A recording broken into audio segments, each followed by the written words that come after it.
Hi guys. I need to turn off the electricity. I'm not too sure what's going on.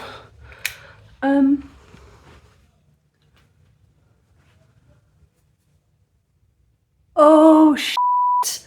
Okay. So it's 10 o'clock at night and I was just sitting here typing. I was watching YouTube and suddenly I start to hear this very, very, very loud banging on my gate, and it's very late at night and I'm not expecting anybody, so I'm not going to go and answer the gate. So I texted my neighbour and I'm like, look, some guy's knocking on my gate. I don't know what's going on. Could you check what's happening? Oh, look, I can hear it. Come and have a look at this. I called him and he just said, turn off everything now, there's a fire. Holy shit. Oh, fuck. That's the electricity pole. What is going on? Fuck. Oh, no wonder somebody was knocking.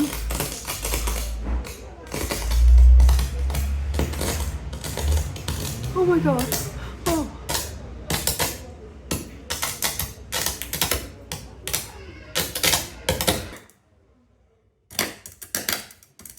But yeah, the electricity in the house, it surged on, then went off, then surged back on again. Christ, it's like bonfire night. I think that's the worst of it over. Maybe not. Whoa. That's insane. Can't help wondering where the fire brigade is though. It's been at least, say 10, 15 minutes. Good thing that wasn't somebody's house. Guessing we're probably not going to have electricity for a few days. Wow.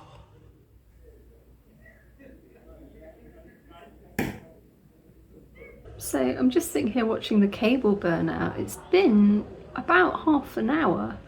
No sign of the fire brigade. Like, nobody turned up to put that out.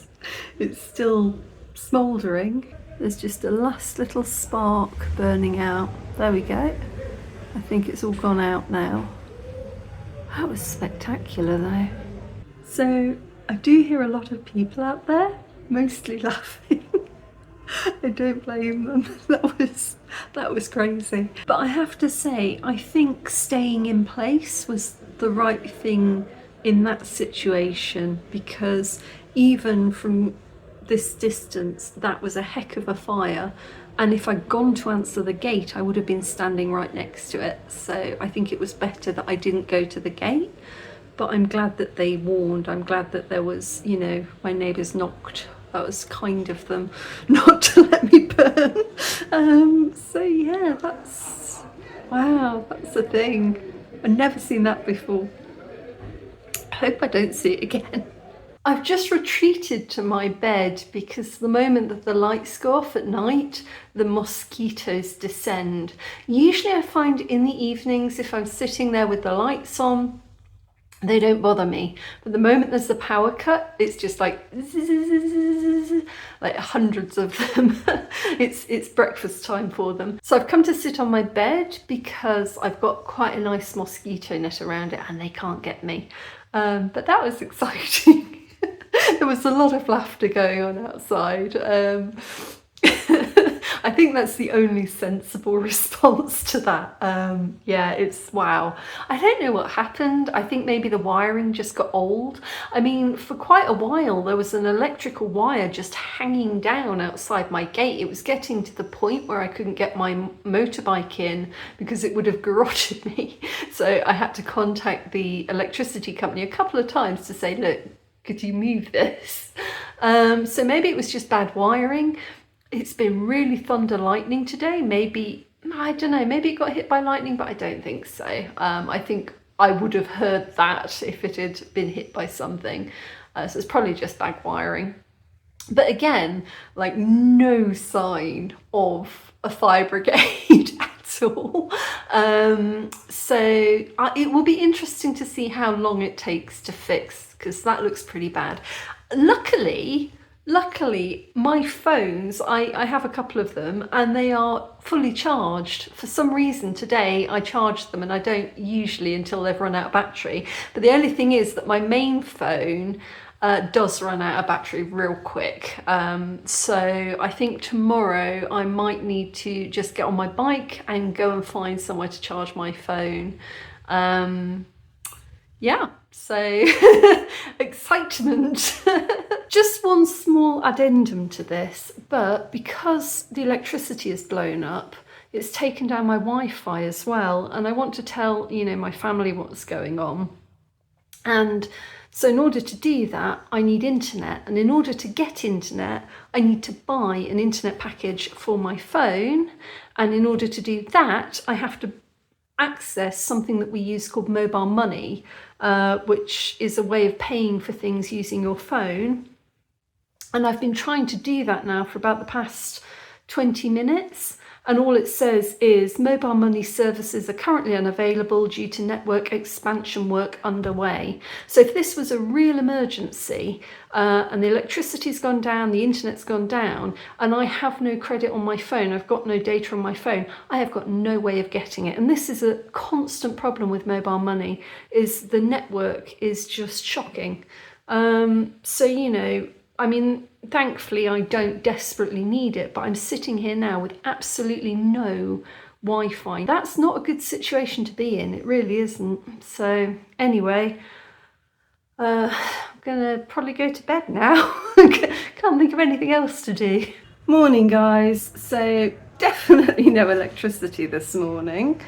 I sent a message to REG, which is the national power company, and basically my question was, can you give an estimate of how long this is likely to take? The common response to any question, whether or not it's electricity, water, mobile phone companies, any public service, if you ask a fairly normal question like, hey, when's the power getting restored, you will be met with, be patient.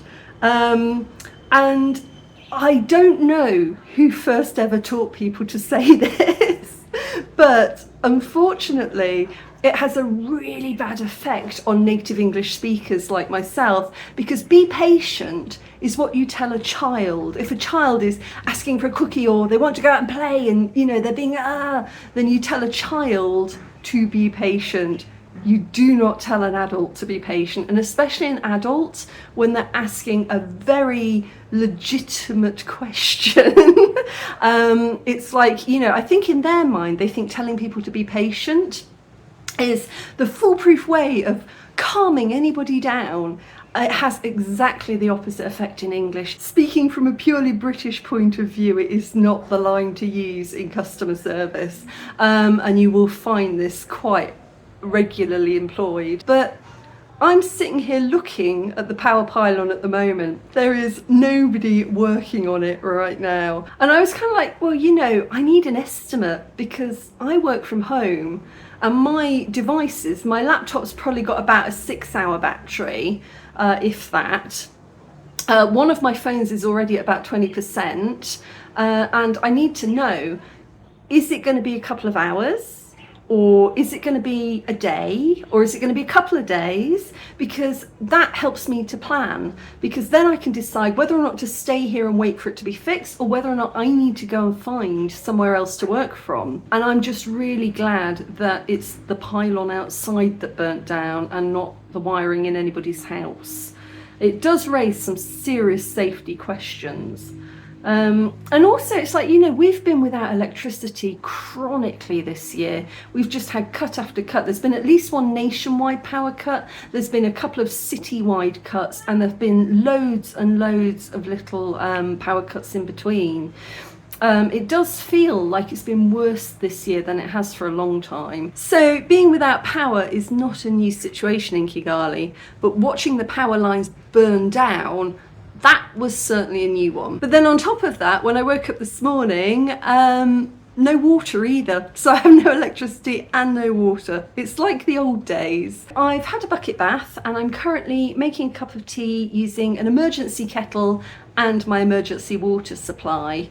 And the kettle works on gas and I have some gas, so we're okay. So I'm gonna have a cup of tea and then I'm gonna get on my bike and I'm gonna go and find something to do for the day, where I can charge my devices. So today's getting a little bit better. I've managed to get my cup of tea and I had a call from a very nice gentleman at Reg called Morris, and he told me that the team is on the way now and he reckons it's going to be the next few hours. I will be impressed if it is, because that was a heck of a fire last night. I mean, most of those cables have got to be fried.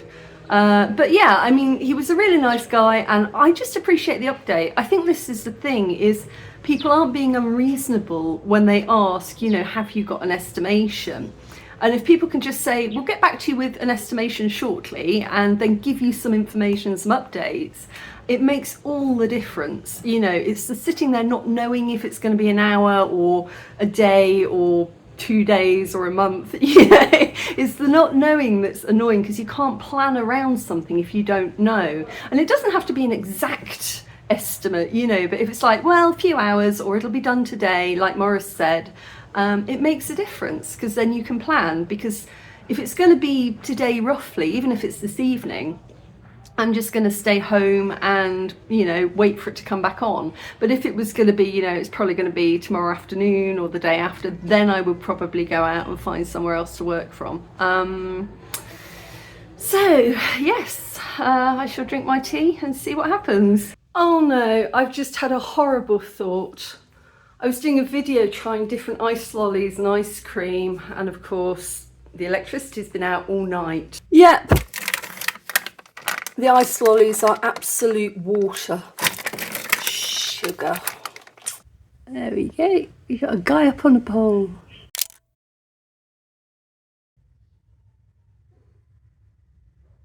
Okay guys, so just a very quick emergency trick if you ever get yourself stuck in this situation. But if you connect two phones with a charging cable, you can make it so that one phone is charging the other. So I was down to 9% battery on this one, and by connecting them, this one has a full battery and it's now charging the one with the low battery. The reason I'm doing it is because my SIM and everything is in this phone, so if I want to use the internet or anything like that, I'm going to have to use this phone.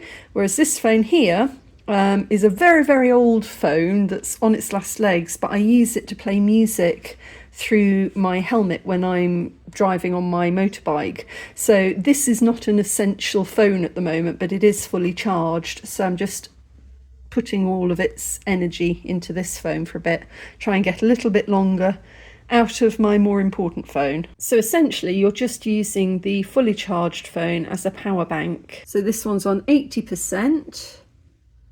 And this one was on 9%, but it's now on 10. It's slow, but in an emergency, it does work. My neighbour just kind of texted me and he was like saying, yeah, our electricity pole is heavily loaded and after rain, this can create fires. And he said, like, this happens across Kigali. How is this allowed to happen? Because this is insanely unsafe. I mean, not only the fact that it burst into flames and there was, you know, hot sparks raining down below, but, you know, I didn't see anybody turn up to put that out.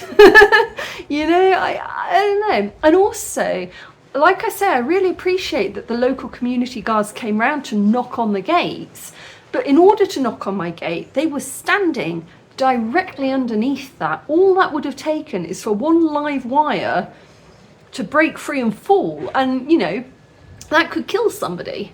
So I mean, I've never seen that happen before on our power line, but knowing that it happens across the city is a serious cause for concern.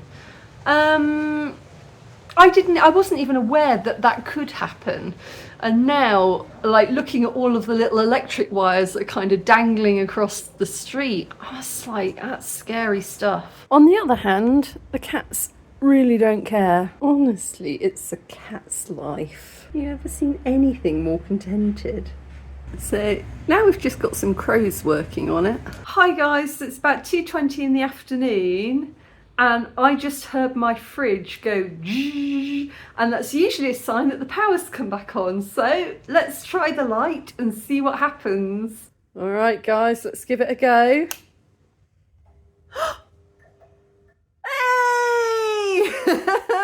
So it's about 2:20 in the afternoon and the electricity has just come back on. I have to say I'm kind of impressed.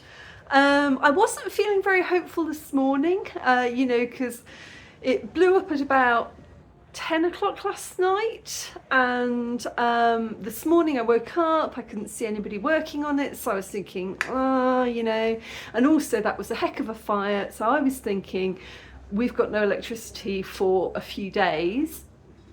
But no, it's just taken this morning and part of this afternoon, and it's just come back on. So hats off, Reg. I mean, it shouldn't have happened in the first place, because you should not be overloading electricity pylons like that, because that is dangerous.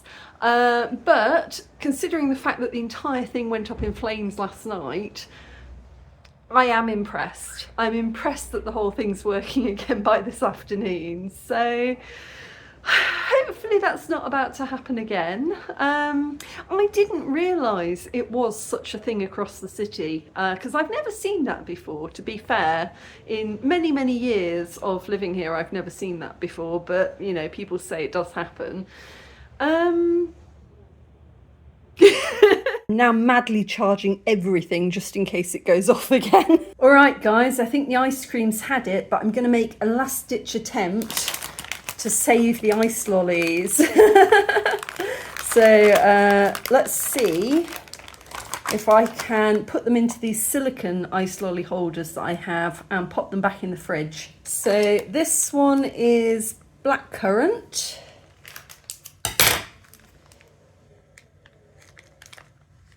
Oh my gosh, look at that. Pours out like an oil slick.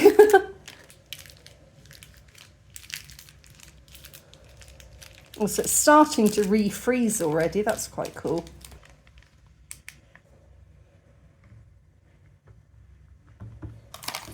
And the strawberry one.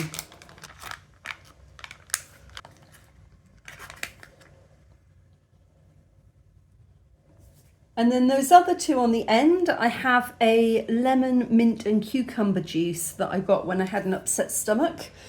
So I'm just going to fill those up, because why not? It's the colour of water, so it doesn't look quite as impressive, but juice does make good ice lollies. There's a guava one of these that makes the most delicious ice lollies. Okay, I'm a little bit confused because they were up there working on the power earlier and the power was off. But the power in my house is on. So I'm assuming those are live wires. He's not wearing gloves or anything. Okay, so I went to ask him and I said, you know, it's live, and he said it's okay. So it just seems strange. You'd think like you'd turn off the electricity to work on the electric wires, but I don't know.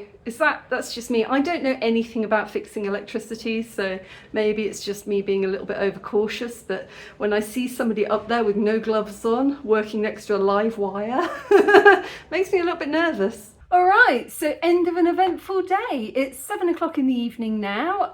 The electricity is on. We've even had a storm pass through and it all stayed on. Nothing is on fire. The water hasn't come back on yet, but I'd rather take electricity over the water for the time being. Hopefully it'll all be working again tomorrow. And yeah, I mean, I guess the purpose of this video was firstly, wow, that was kind of shocking. I've never seen anything like that before. But also just to kind of like put it out there that if you are moving to, you know, developing countries, sometimes things happen that you're not expecting. So, you know, electricity and water, things like that aren't always constantly available. So it's worth just thinking about backup plans. Always keep some emergency water and always keep your devices charged. All of mine are now fully charged just in case. But it was a reminder because, over time when there aren't any cuts, you get kind of complacent and you forget. And then it's a bit of a rude awakening to realise that you have like 1% battery on your phone and no credit left. So always keep things charged, and yeah, see you in the next one.